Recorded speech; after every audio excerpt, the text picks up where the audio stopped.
AI agents should be easy for everyone. Like this one that I set up in like 5 minutes and run it from my Telegram. So now it made me a video with sit-ins right in the Telegram chat.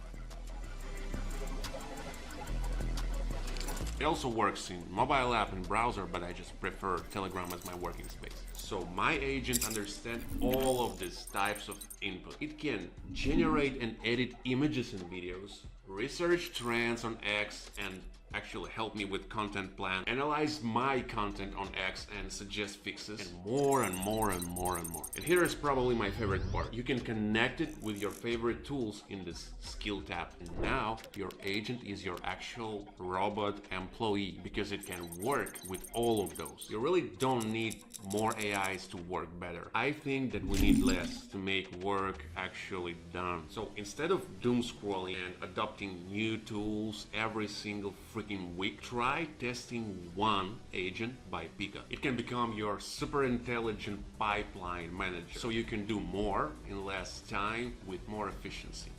Work smarter.